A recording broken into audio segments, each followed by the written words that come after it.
Stream cord said lights. Cameras. Swear tickets.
Hey, Parker. Of course. How's it going?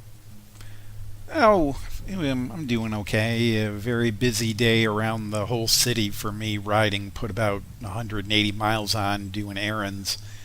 So it's still early for me at 10:39 p.m. and I thought I'd get into my Atari roots a little bit with some history and then maybe a few games. Oh, that does sound fun. So more of a lurking stream, but if you want to stay active and because there's going to be not just words on the screen, there's going to be some videos, interviews and such. So I'm going to do some of that. Well, I mean, I'm always interested in anything computers or anything video game related, so. Well, why is my me. screen blinking?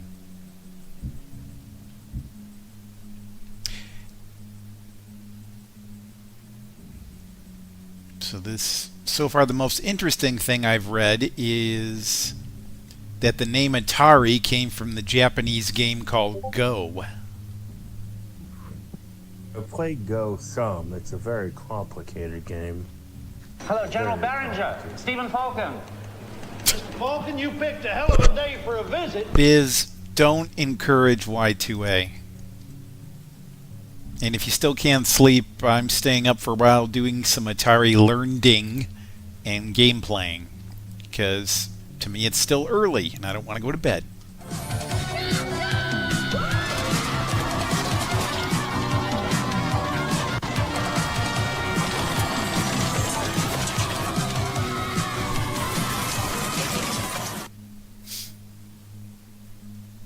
I had a special set of skills and I knew how to use them. All right, let's reboot that and start over. We're probably going to end up worrying about Chuck E. Cheese somehow. Yes. My parents took me there when I was a kid. If it starts blinking like that again, I'll go to the other graphics driver, OpenGL, instead of DirectX.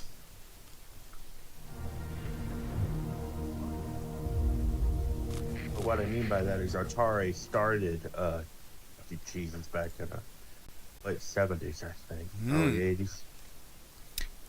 Well, the latest screen we were just looking at said, I think June of 72.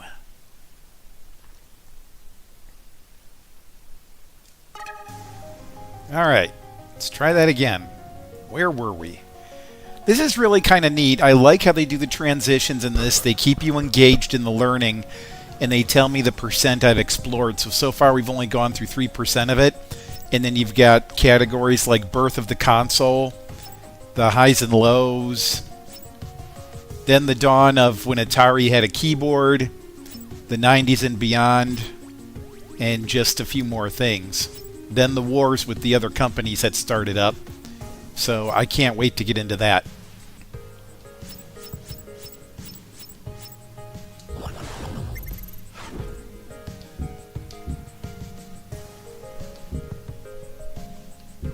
Okay, so far we got into the first game ever made called Computer Space, which wasn't very popular. Then there we go, June 27, 1972. They incorporated Atari in the state of Cali, kicking off Silicon Valley. These are the videos I'm talking about.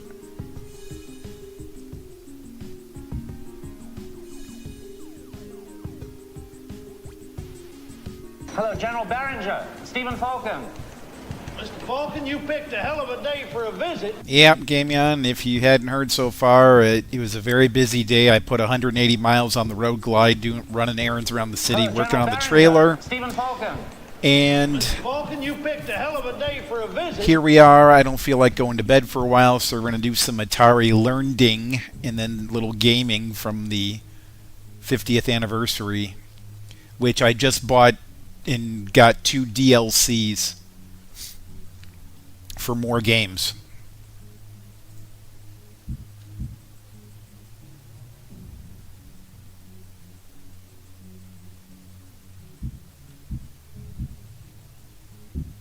So we've gone now from Computer Space to Pong.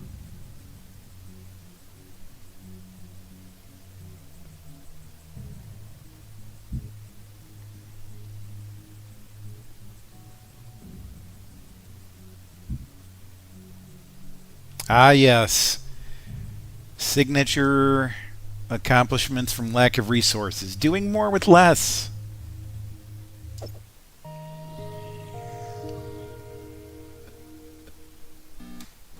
You know what the Atari motto is? Innovative leisure, right? Well, it didn't say innovative arcade games. It didn't say innovative video games. It said innovative leisure. It was broad from day one. I mean, Nolan always had a consumer game in his mind because that's what he hired me to do. And I wound up doing the wrong thing and making a hit coin-op game, right? When I was at Ampex, I learned how to make sync generators, synchronizing, the basic fundamental circuit necessary to get a TV signal, because we had to generate an analog signal. So you do that, and you get the ball at one speed, and you put paddles up, and it's a very, very boring game. And so I added the speed up, and I added the angles off of that, just, to make it playable, interesting. And so it started getting a little interesting. That's cute. And Nolan said, well, it's got to have score. We had a pretty good game, and hey, great. So what are you going to do for sound? I go, sound? I'm already over budget. What am I going to do? Nolan said, well, I want the sound of a roar of a crowd of thousands applauding your win. And Ted said, I want boos and hisses. And I'm thinking, how do I do that? Listen, I got video. I got the goddamn game up. Now you wanted me to do this. I'll be right back. So I pissed around for a day and poked around. Sounds had already existed in the vertical sync generator and gated them out with the 555 timer. I love it. Years later, the sound is so well thought out, so appropriate. It was like, are you kidding me? It was just, just thrown together in spite of what the boss said. And so that was how Pong came to be.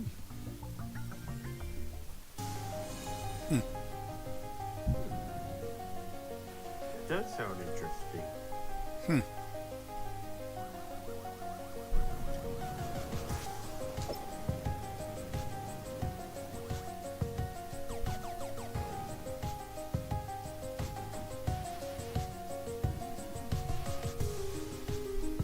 Hello, General Barringer. Stephen Falcon.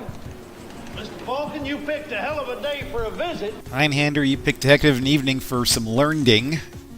Now, this is how Atari got started in the 70s. I want to learn some. And this was their first successful game, Pong.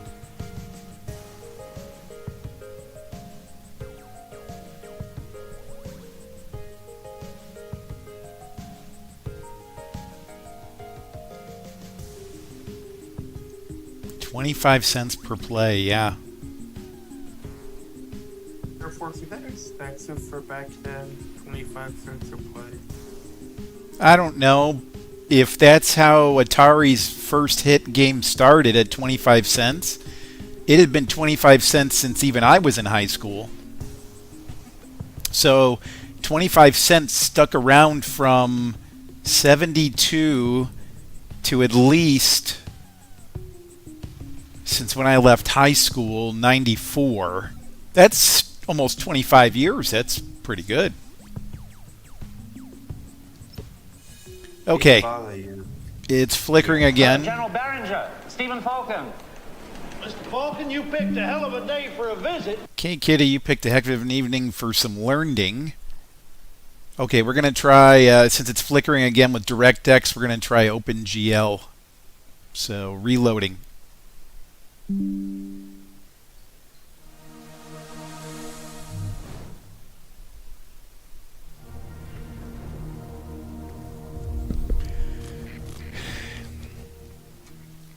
I don't feel like going to bed for a while.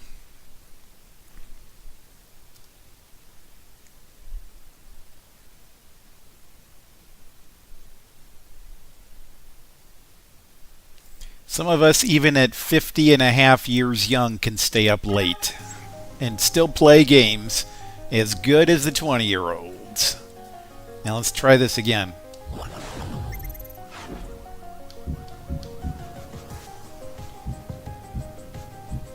Okay, here we were.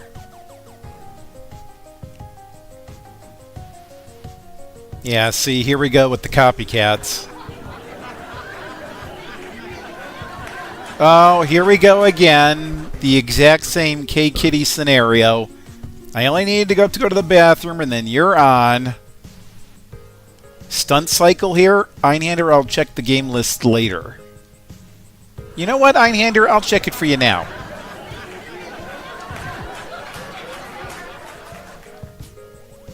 What platform was Stunt Cycle on, Einhander? Was it arcade? Was it one of the consoles? See, here's the arcades.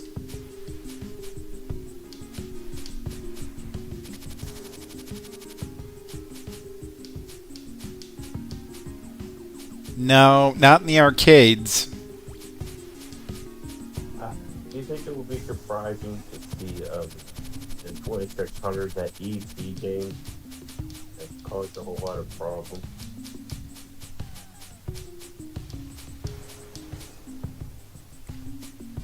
No, not in the 2600. Hello, General Barringer. Stephen Falcon. Mr. Falcon, you picked a hell of a day for a visit. Not in the 5200. Oh no, it's Colorama.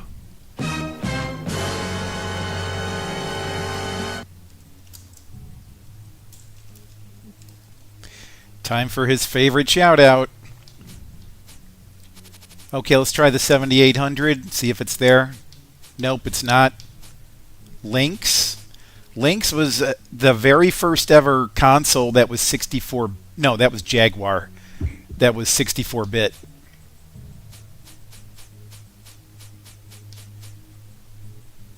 Yeah, see, here's Jaguar. Nope, Einhander, no Stunt Cycle. Was it even made by Atari? Oh, yeah. Yeah. Let me fix that. And we'll go back to the history.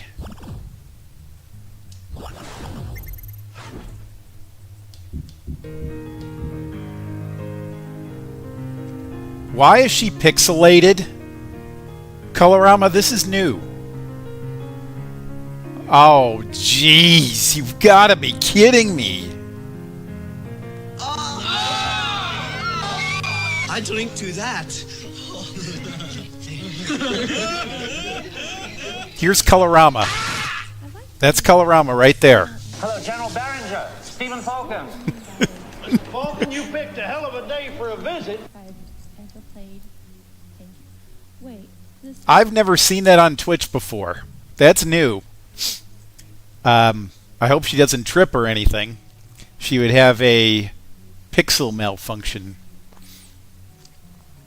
You think you know a guy. All right, where were we?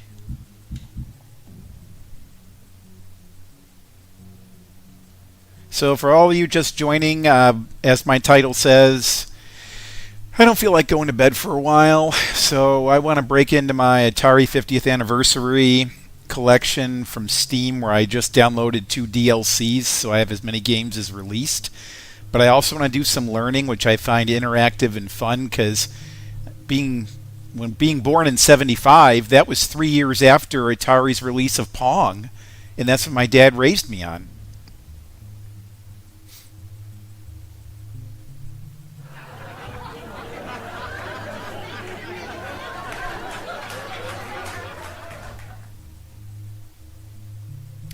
So Atari wanted to one-up the game with Pong doubles to let 4 players in.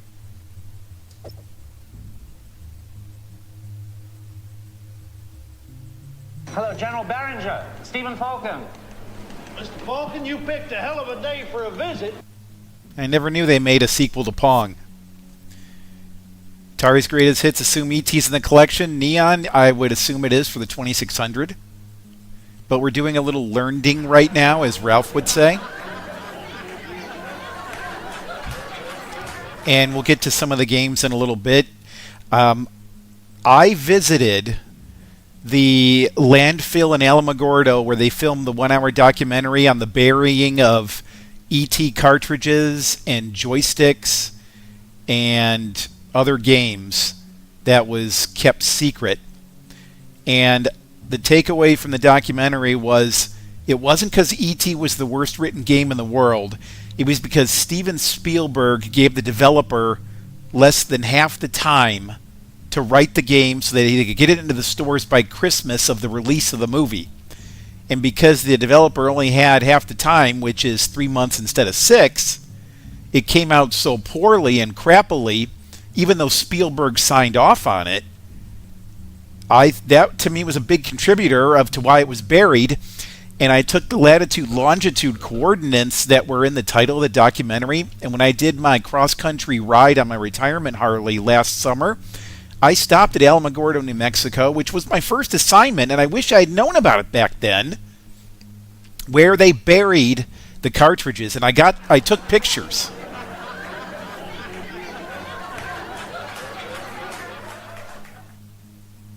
I don't know if Judge Judy or Mike Tyson are reset yet. It's not May. It's not a new month. You all used up my questions for free that I get with Judge Judy and Mike Tyson.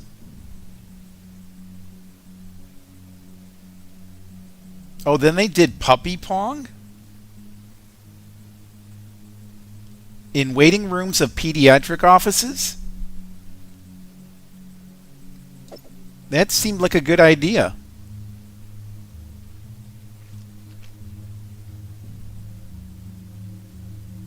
I remember they had Moon Patrol for the arcade in my dentist office. I played that. I put quarters in that machine.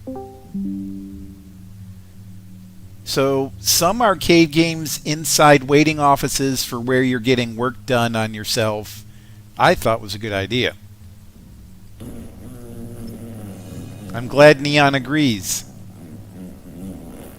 Who just sharted in my moment? Who was that? Okay, calm down. Stop ripping aim.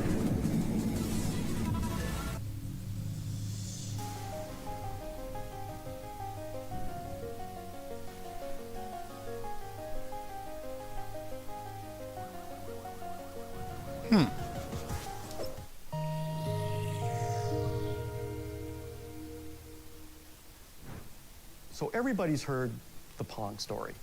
Probably everybody's heard the Pong story, but I've heard it many times, and from Al Alcorn himself, who designed Pong. So The story I've heard is that they installed one of the first Pong machines in a tavern and let people play it as a test. Put it out into an arcade and see if it makes money. I mean, that's the market research. My understanding was Ted built a cabinet, a tabletop, simple cabinet over the weekend. And a coin mech bolted to the side of the cabinet, tabletop type of big thing was sit on a barrel. Placing a interactive video machine somewhere and having people play it was still a relatively new concept. Nobody knew if it was going to go. Oh, what is the name of the bar in Palo Alto? San Jose? No, it was Andy Capp's. David Crane, he wrote Pitfall. So we'll put it in Andy Capp's. You know, it's a coin-op game, be it fragile and humble, and so we did. Well, my memory is that he gets a phone call, the game's busted, which of course is the usual thing you get on a support line. It doesn't work. Yeah. What is it, and in what way does it not work? Well, it doesn't work. The bar owner or manager at the time kind of yelled at them and like accused them of their game being shoddy because it had already broken down and it was no longer functioning or working. And they get a call, you know, later on that night and like, hey, this thing broke, you know. come and pick up this piece of shit game, get it out of here. You know, this thing broke. You know, I'm not going to waste my time fixing this crap. But anyway, the machine, we got the word that it stopped working, and I figured it could be anything, and I'd go out there and take a look at it. And so I went to the machine, and the first thing you do is you want to try to play the game, because the machine was on in a tracked mode, so it was working, but you couldn't start a game. So you open up the coin box to basically flip the micro switch to give yourself a free game, because I'm not going to waste a quarter, you know.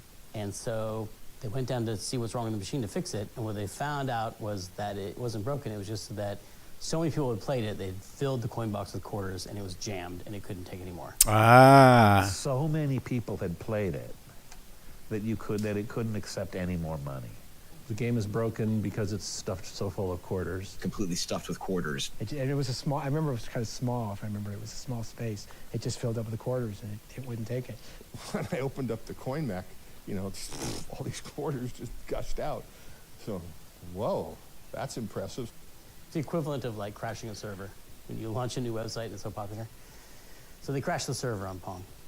And one of the other reasons it was also so popular is because you could play it with one hand while you're still holding a pint in your other hand. Also, it was one of those things that, you know, eventually, many years later, led to the rise of the fun barcades that we have, you know, and we can enjoy now. As Al will always say with a little, you know, twinkle in his eye, he goes, "This is a problem I can fix." Basically, the way it worked was you take the money, the deal you have, and you split the take with the owner of the bar. And so I did that, and I had this sack of quarters, and the next day I come into work, and I said, I got the machine fixed, and here's the problem. The goddamn thing's making too much money. And no one, really? But it was one of those great moments where something that supposedly was failing was actually such a huge success that no one could recognize. It was truly the ugly duckling version of technology. Because remember, Nolan thought, he was like, this is just the placeholder until we get to design the really good game, because who's going to play this stupid shit-ass game? They went on to produce all of these classic, memorable arcade titles for years that allowed the company to survive and be so much more than a one-hit wonder. So that's my understanding of the history of Pong. It's a great story if it's true. When a story is good, you know there's some doubt about it. Like, well, that's too good to be really true. It's probably a boring version of it. That's actually true. You know, it sounds realistic to me. You know, I mean, just confirm it with the bar owner. Duh. And when you do get a really great game, the coins will just overflow, and you know, it's kind of a cool feeling. like in Spy Hunter and Double Dragon 1. Yeah.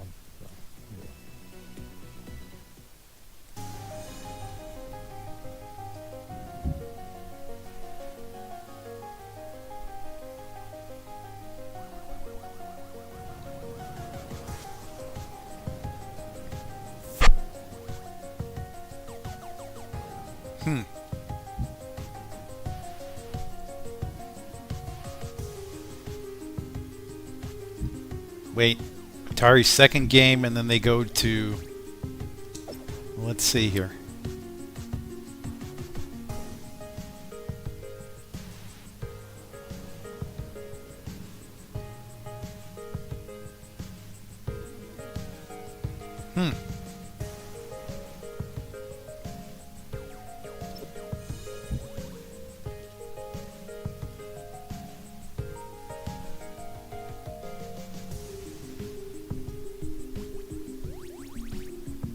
Oh, jeez.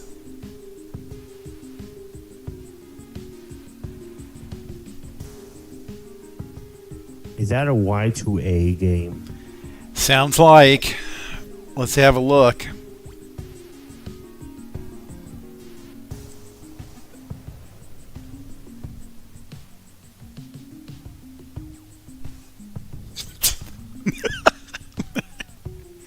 That's pretty funny. Yep. Reminds me of a certain someone with a Bart Simpson profile picture. They were removed because of cost concerns. Yeah, right. Whatevs. Next.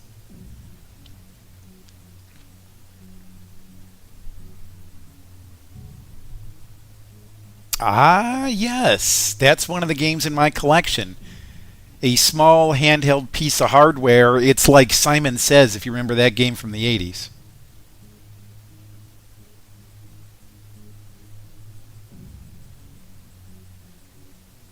Handheld game Simon. Yeah, see, there you go. Fascinating. So now we're making mind games.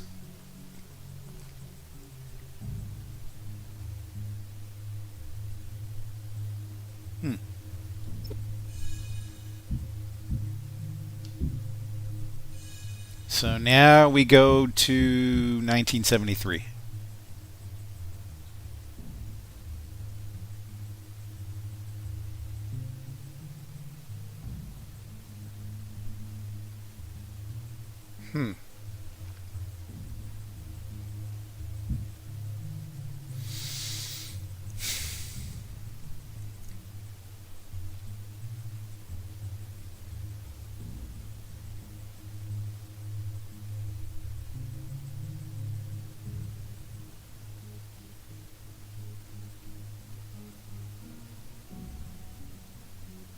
Till 78.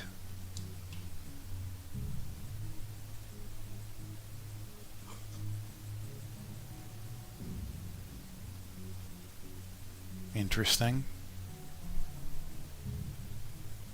This reminds me of Combat for the Atari 2600.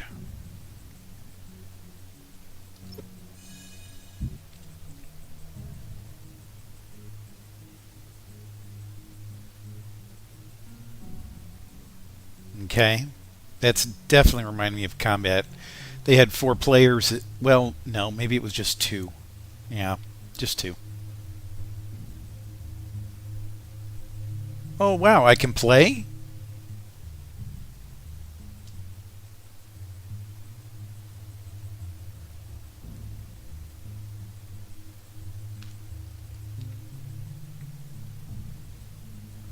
Well, let's give it a moment.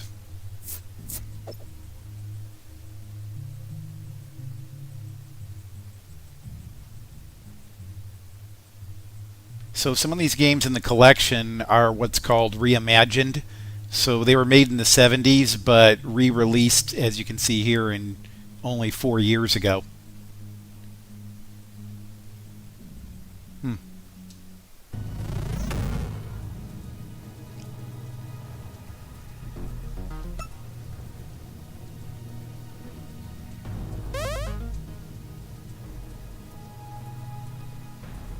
One human, 0 AI tanks. They're called AI tanks now.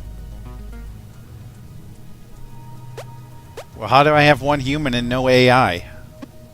Give me 1 AI.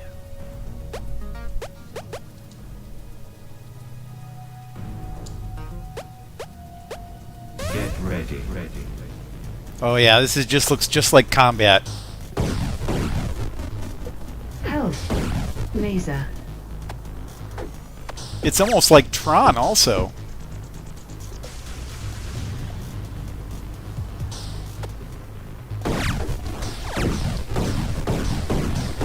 Still trying to get my thumb controls down. Speed. Speed. Speed.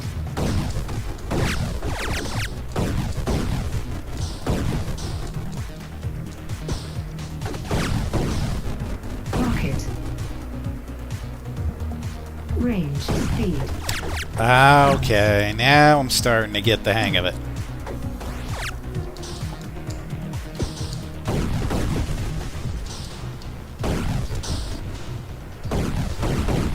Kind of. Range.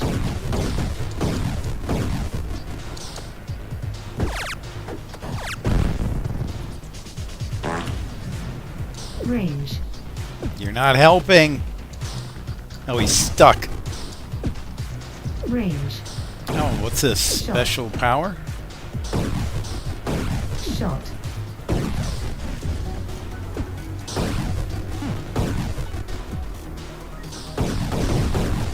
Speed. Aha! Shot.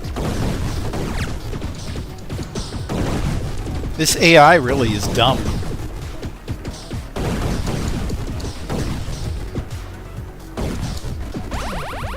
Nice. Now I get all his stuff. Range. Laser. Rocket. Speed. Speed. He blew me up. Speed. Range. Okay. Got it. Good game.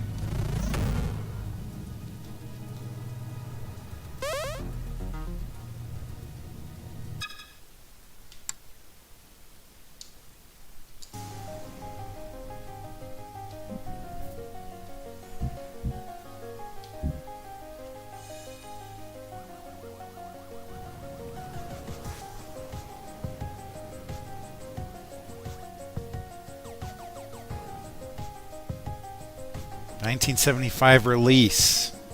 That's when I was born.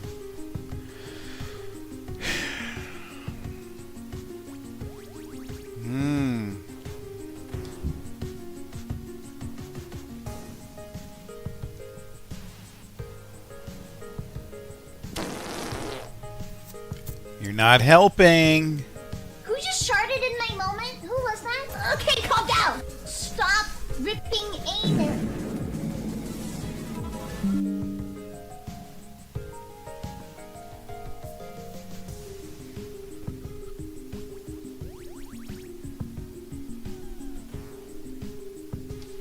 Hello, General Barringer. Stephen Falcon. Mr. Falcon, you picked a hell of a day for a visit. Oh, Y2A, did you see the game that I thought you would like the most? This game made me think of you.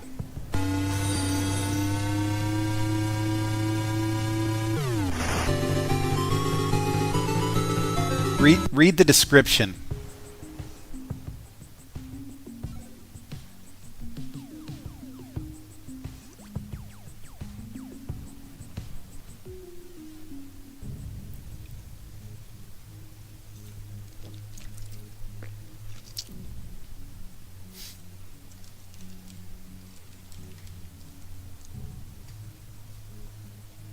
So, thought that would interest you.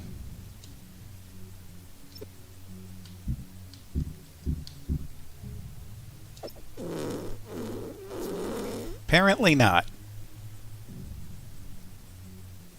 So that was Pong. It was his own piece of hardware. Wow. Push start game. What game? I'm talking about this game.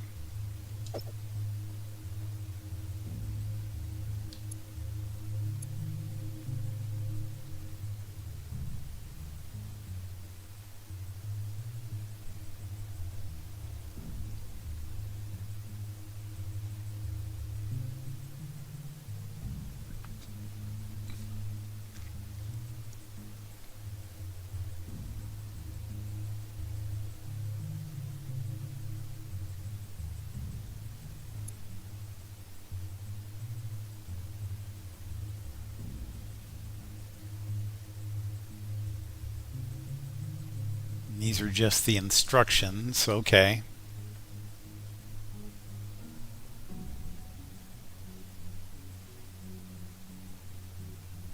Wonder if it says anything about the controllers.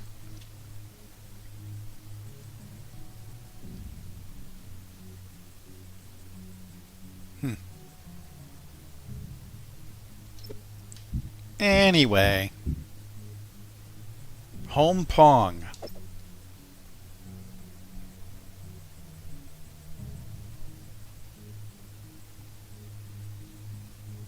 Neat. So then what? Ah, pinball came next.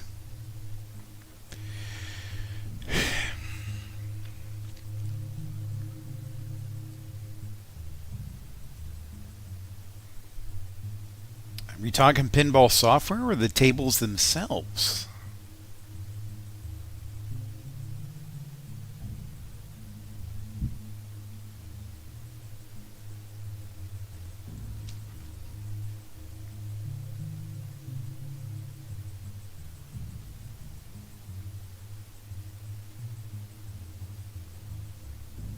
I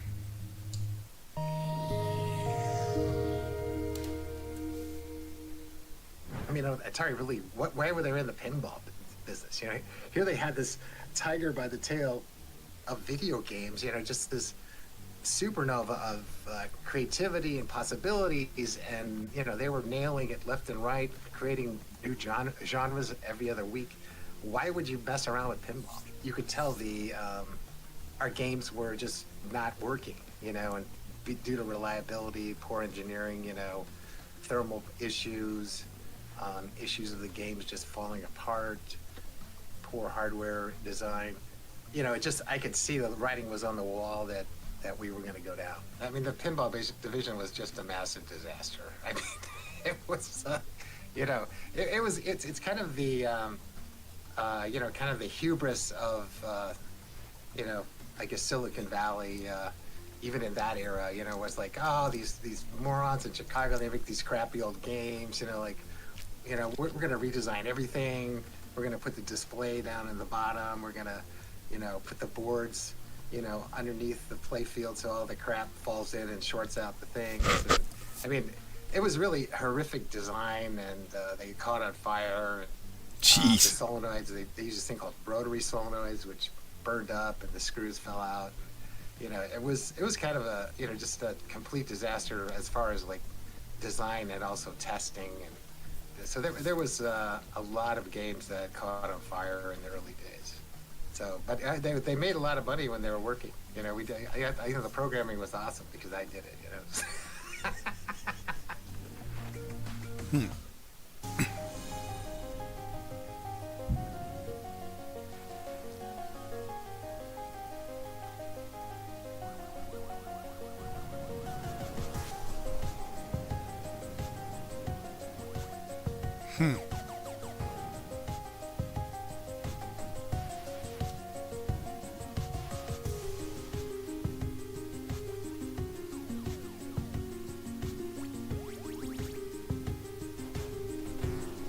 You should make that for Pinball FX.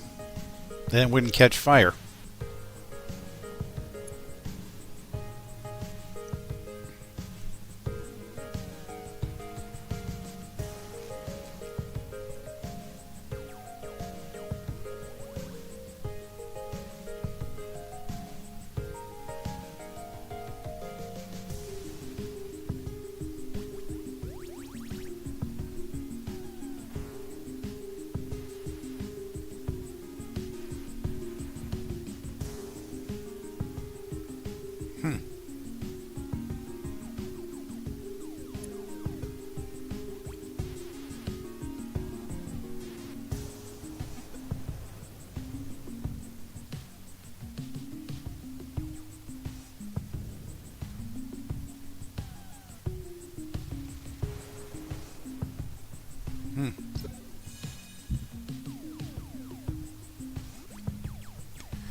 Interesting picture.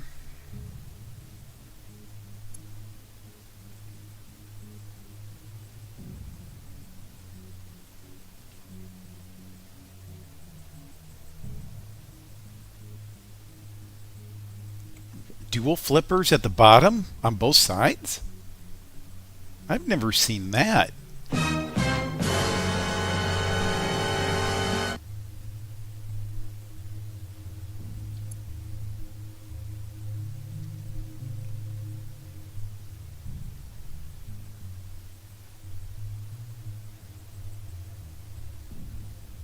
Hmm.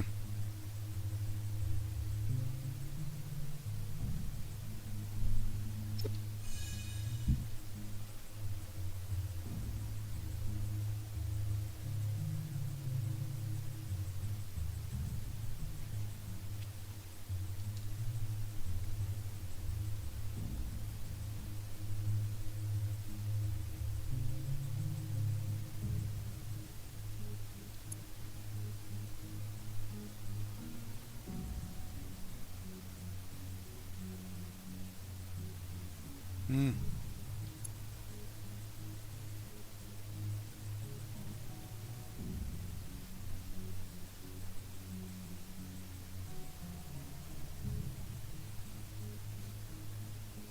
Fascinating.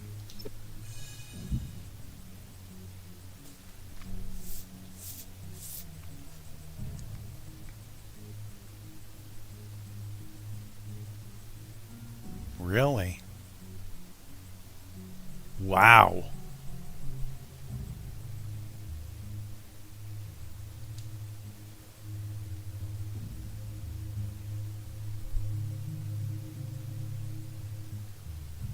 Yeah, I can see that.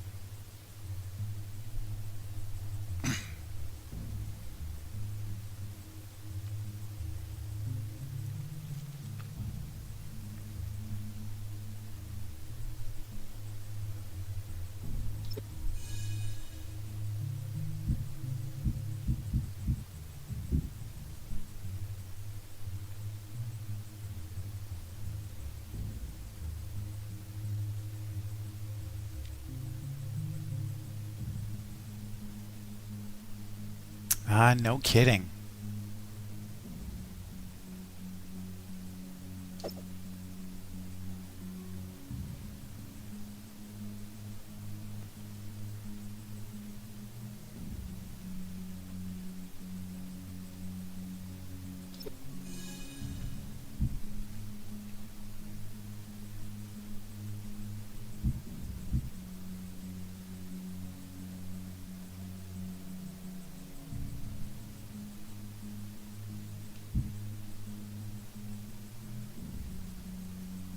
Oh, so this was still an Atari product.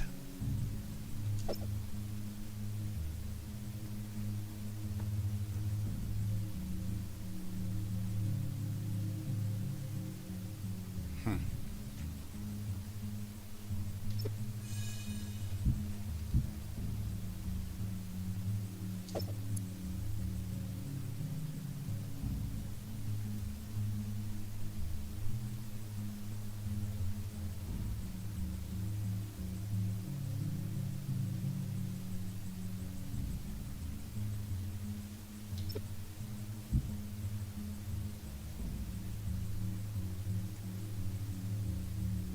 Yep, we'll get to the gaming later.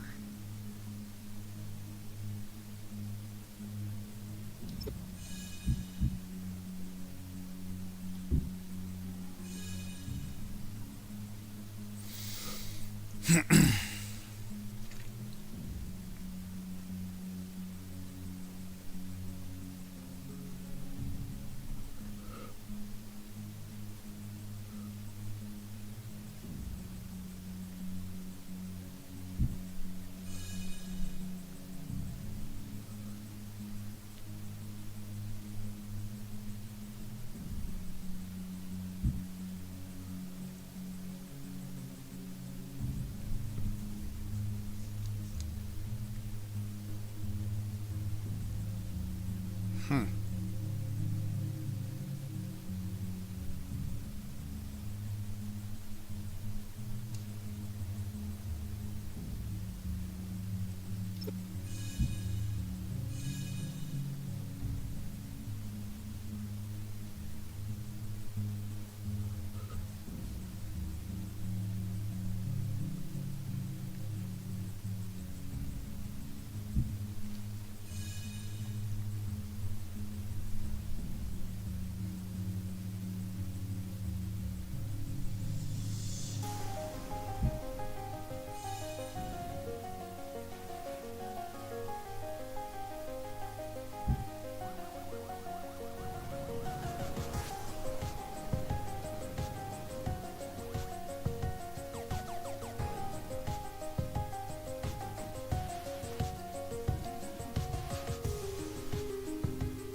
Did they do drugs?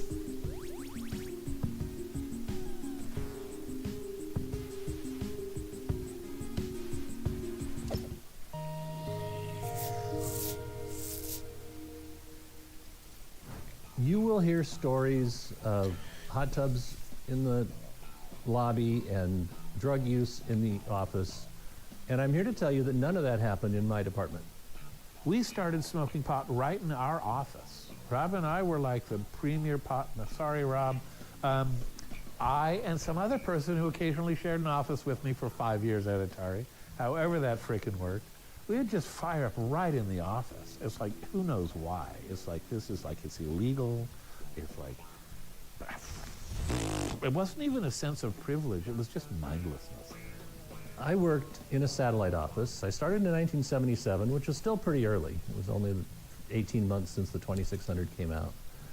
But there was no hot tub in the lobby of the office that I went to. There was no drug use in Atari, though I don't doubt that it was over where Howard and Todd Fry were working. Drugs were consumed at Atari by all kinds of people at all levels of management, from the bottom to the top and all over engineering. Not everybody did drugs, but some people did, and some people enjoyed them, and some people abused them, and some people went to the hospital on them. And but by and large, drugs were a relatively nominal factor. Drugs, you know, there was a lot of marijuana, and it was participated a lot in brainstorming. So we had the way of, you know, trying to incorporate drugs into our productivity model. I went home and I smoked a joint, a little bit of cocaine and a little bit of psilocybin in it. And I was sitting there, I was about half gone when I realized, oh, you could do that. And it's like, I put it out and I went and I wrote a page of notes. And my design for that kernel was exactly what it ended up shipping. It was like, it was a tremendous amount of effort, actually, to get everything organized. You know, they did have good deliveries of cannabis in the inter-office mail. You know, that was probably the primary use of those yellow manila envelopes. I think it was, you know, Fridays or Monday. I think it was Fridays when you get these really thick envelopes coming through the system. You know, and it was weird. There was a guy working there, and his job was he was the weed dealer. You know, that was his sole job at the whole company. And there was a very straight German VP of hardware down the hallway in the building. I have no idea. He complained to management about the smell of pot smoke in the corridors. So they got him an office in a different building. I have been asthmatic since I've been 12. I need drugs to breathe. I did not do drugs because drugs to me were something that let you get up in the morning, you know, and breathe. So and nor did I think I wanted to mix those things. The high of me was doing the work, and I was always a happy guy. So I just didn't feel I needed it. So I never did drugs, but there were a lot there. Don't put too much stock in the fact that every Atari employee was stoned out of their minds while making games.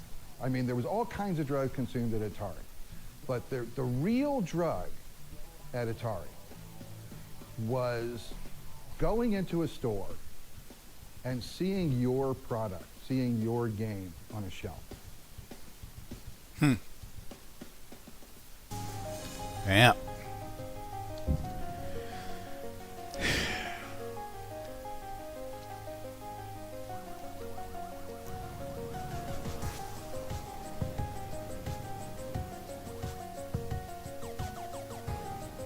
Monitor that pointed upwards.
Mmm.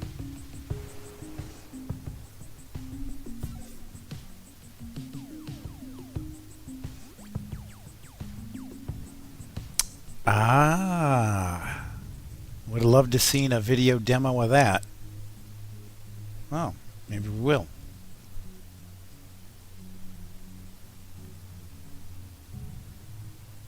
That reminds me of my dad's color organ that he built from hand.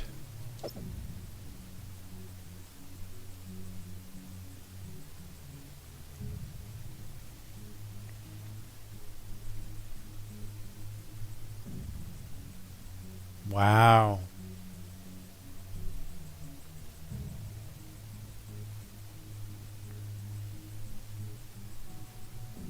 Wonder if my dad ever knew about this. I bet you he probably did.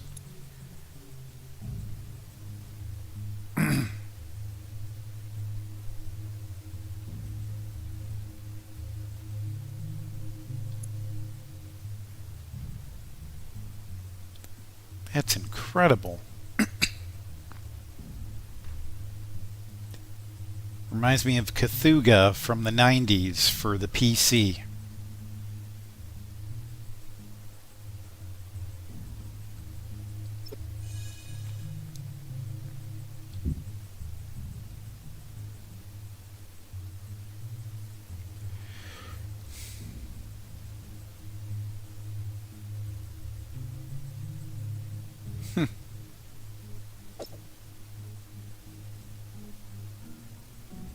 Yep.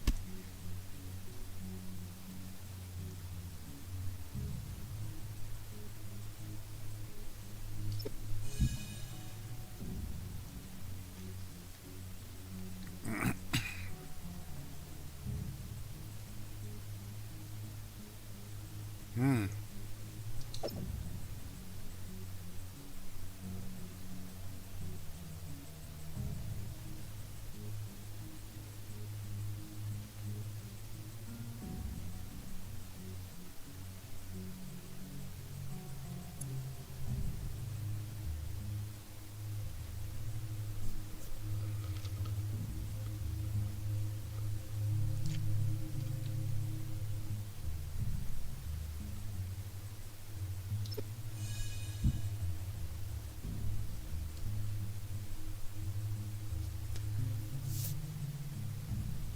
Hmm.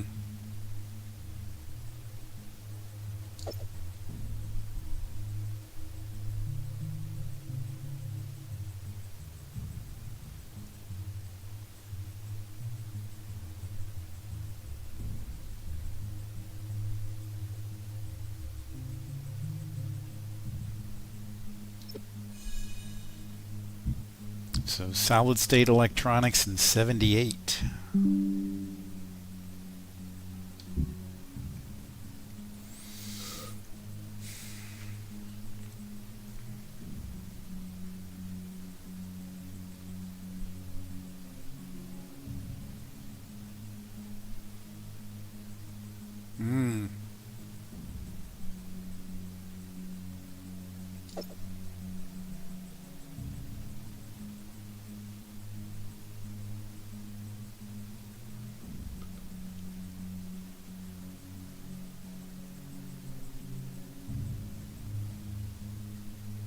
So I guess they hadn't figured out color yet.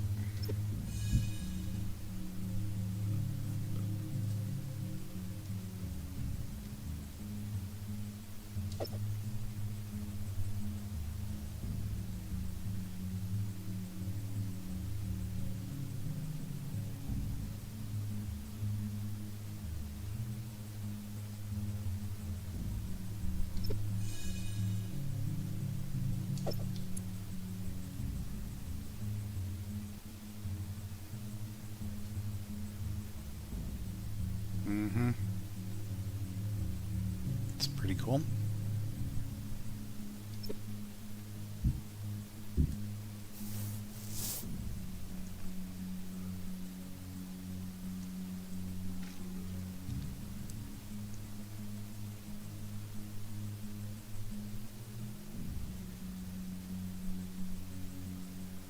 Hmm.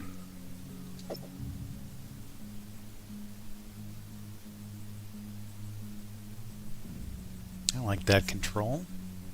Classic throttle.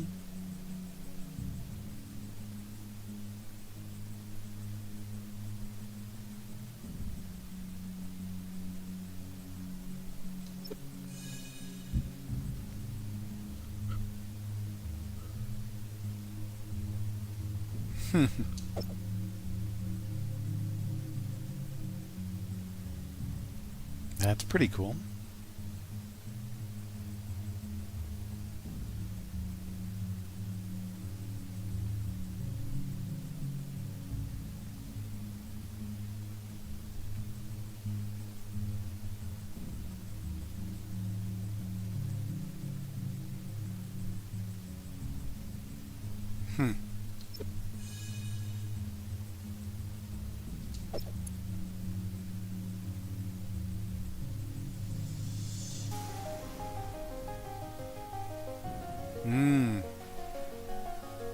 Pretty cool.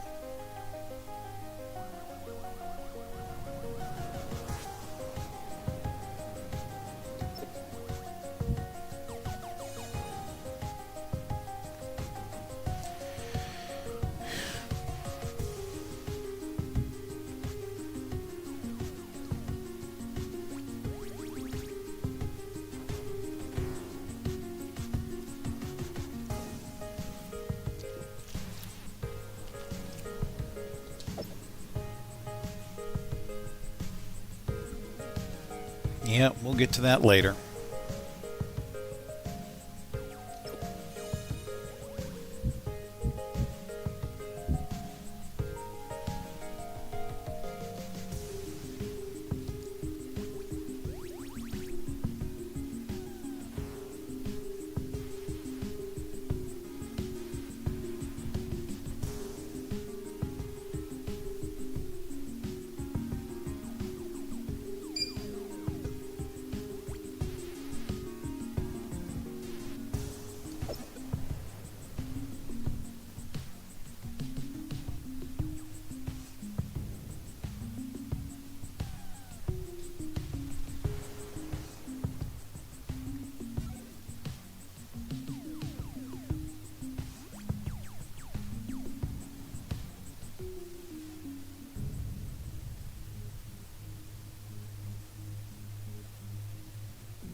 Huh.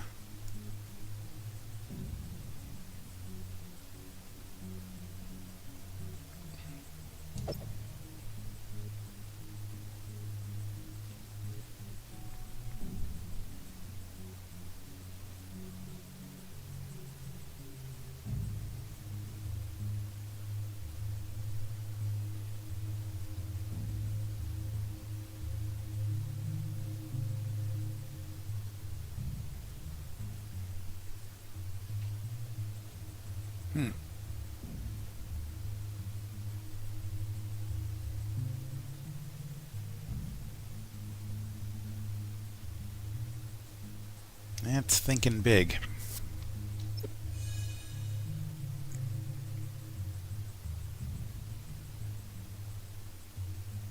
So that was the size of a pixel, huh?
See how much further this goes.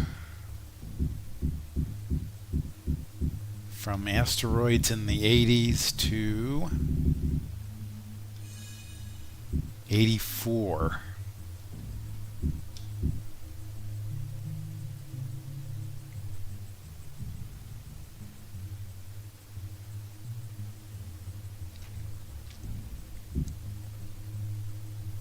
You guys did Firefox?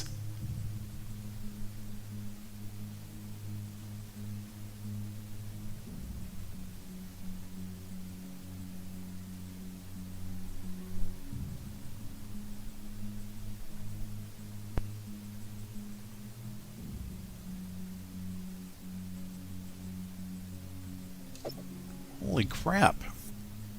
I didn't know that. A laser video? I wonder if I got the game in the collection. That's freaking awesome.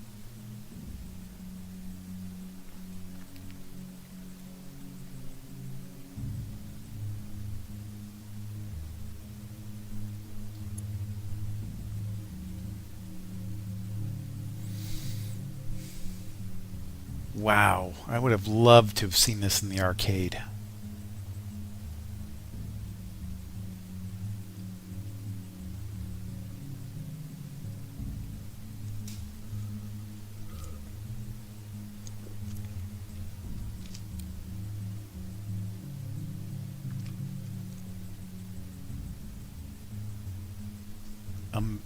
I never knew that.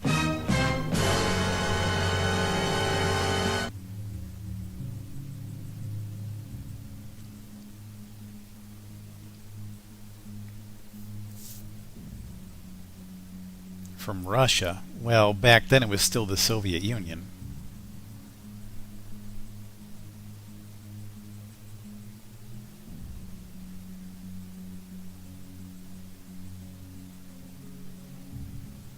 I wonder if that game's in my collection.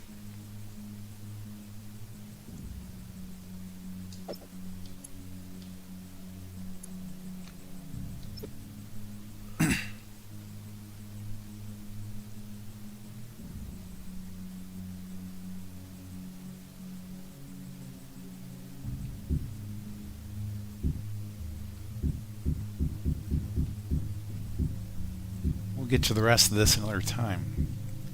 I want to see if Firefox is in the collection.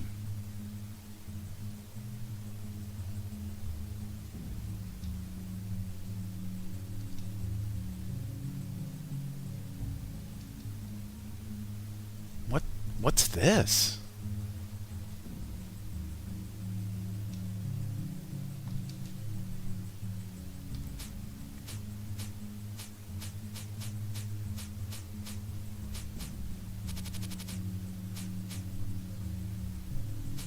Oh, there is no Firefox. Damn.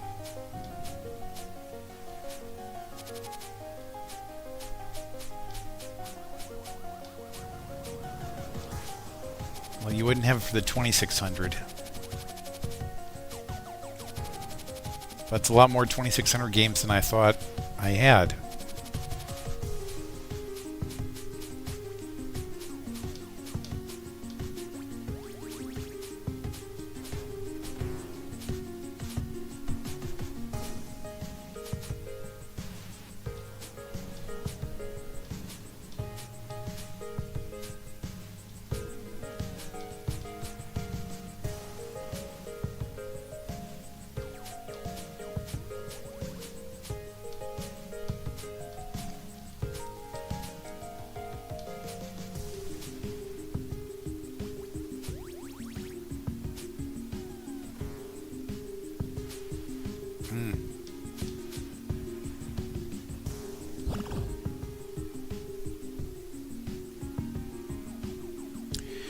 Fascinating.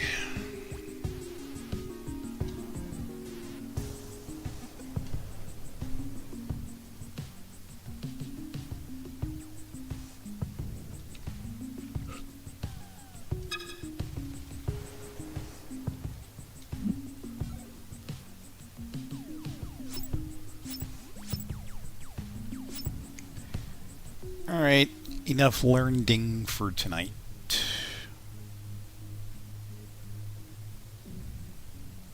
I think I may call it. I'd like to do Cook Serve Dysentery 3, but I'll probably save that for tomorrow. So thank you all for stopping by and for the lurking. And let's see who's left on. Who shall I raid you off to?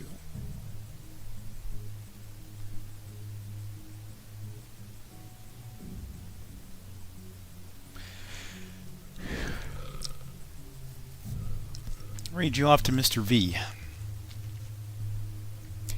Y'all have a good night. Adios and cheerio.